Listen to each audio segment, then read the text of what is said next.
like phantom anatomy, for instance. Like quite a few trans men feel that they sometimes feel the sensation of having a phantom penis. And one study found that I think 41% of them in that study reported that they had felt a phantom penis before. What? A post using testosterone, or did it say? Just this study didn't split based on transition status. Yeah, it's just that's really interesting though. Regardless. Wow. Yeah. Well, I actually became really interested in the phantom anatomy in particular after learning about Otherkin, because the people that just for listeners, Otherkin are people that have non-human identities, such as like wolves, tigers, vampires, dragons. They're basically the coolest kind of trans identity. And hell yeah. A lot of them, they have language in their culture, in their subculture for phantom anatomy. They call it phantom shifts and phantom shifting. And they will feel the sensation of wings, fur, claws, tails, paws, muzzles, teeth. They'll feel various animalistic body parts, like sort of proprioceptively as part of their body. What? Yeah, and this is generally like an intermittent sensation, like that will come at random times and go, or it can be triggered, depending on where the person is at in their development of their trans identity. Wow. That's so interesting. What do you think is the mechanism of that? Like, I think it's something to do with proprioception. But I haven't looked enough into what proprioception is, or how does the human brain register what is part of its body and what is not. Like, I don't know. Interesting. That's also really interesting if you like. I've taken a lot of psychedelics, so it's like it's interesting. It's interesting from a perspective of like,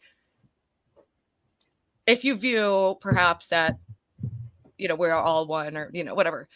There's no way to describe these experiences without sounding so stupid and like, it's like when dualism breaks down, and it becomes everything is connected. Yeah, and is it that unfathomable if everything is connected that something could be cross-wired even in a species way? It's really out there, but like, like, it's not the craziest thing if you think about how crazy quantum mechanics and reality is in general. Like, I don't know. Interesting. Right. Interesting thought. Yeah, I think it is based though on I don't think it's like, I think it also could be explained. People like you can create, like, if I think hard enough about like my left pinky, I can feel sensation. Like maybe they're like creating these effects inside by fantasizing so much and so passionately, they actually create like an experience, Yeah, I do think that fantasizing, like basically imagining yourself as the whatever type of entity it is that other can identify as, will make it more likely that they'll then feel the phantom anatomy. But do you think it could pre-exist the identification?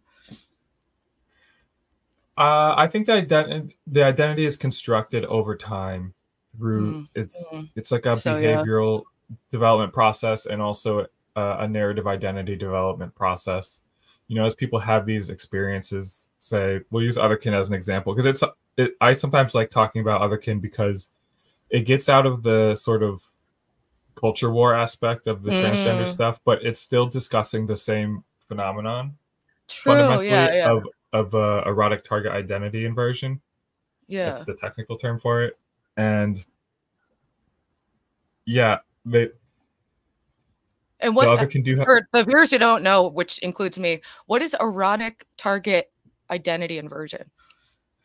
So it's sometimes with sexual orientation, it can get turned around, inverted, directed inward towards yourself, and makes you attracted to being whatever it is that you love. And so you think that's that like mechanism? So yeah, there's some sort of quirk or glitch or whatever in development where some proportion of a person's sexuality, instead of being routed entirely externally as it would normally, some proportion of it gets routed internally and makes them attracted to being whatever type of erotic target they'd be attracted to. An erotic target just refers to like love object, like the type of thing they love. Okay, that makes sense. Over time, this internalized sexual attraction fosters the development of a trans identity associated with it. And so, and that sort of identity that comes from that internalized attraction is the erotic target identity inversion. So this is probably doubly pissing off the trans community, because not only are you incorporating AGP, you're also incorporating Otherkin, which I could see as a way to like talk about it in a way that's like talk about certain elements. But then I feel like the trans community is just like, oh, you're just including Otherkin.